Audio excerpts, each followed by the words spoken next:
મિત્રો આ ગાડી ચલાવવાની ફિલિંગ જ આખી અલગ છે, કારણ કે આ જ ગાડી એવી છે કે જેમાં તમને કમ્ફર્ટનેસ, સેફટી સાથે સાથે પિકઅપ, જેમ કે 1.5 ડીઝલ એન્જિન એટલે કે 1500 સીસી વાળું અંદર ડીઝલ એન્જિન આવવાનું છે, એવી કાર ફોર્ડની ફિગો લઈને આવી ગઈ છે. આ કારના ડિટેલની વાત કરી નાખીએ તો 2017 નું મોડલ છે અને ફર્સ્ટ ઓનરમાં કાર રહેવાની છે. કંપનીના બધા ફીચર્સ આવી જાય એવું ફૂલી લોડેડ ટોપ એન્ડ વેરિયન્ટ રહેવાનું છે. સાથે સાથે અંદર ડીઝલ એન્જિન છે પણ એવું ને એવું પેટી પેક રહેવાનું છે.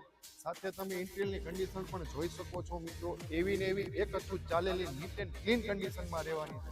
અને મિત્રો આ ગાડીનો પૂરો વિડીયો જોવા માટે અથવા આની કમ્પેરિઝનની બીજી ગાડીનો વિડીયો જોવા માટે આપણી યુટ્યુબ ચેનલ છે સબસ્ક્રાઇબ કરી લ્યો. જે તમને આપણી લિંક છે એ પ્રોફાઇલમાં જઈને ત્યાં મળી રહેવાની છે, તો તેમાં જઈને સબસ્ક્રાઇબ કરી લેજો મિત્રો. અને આ ગાડીને જો પ્રાઇસની વાત કરીએ તો માત્ર ને માત્ર 3,35,000 રૂપિયામાં જ આપી દેવાની છે. એમાં પણ હજી રૂબરૂ આવશો તો થોડું ઘણું માન પણ રખાવી દઈશ. બાકી વધારાની ડિટેલ ડિસ્પ્લે પર કોન્ટેક્ટ નંબર આપેલો છે, આજના જ કોલ કરો.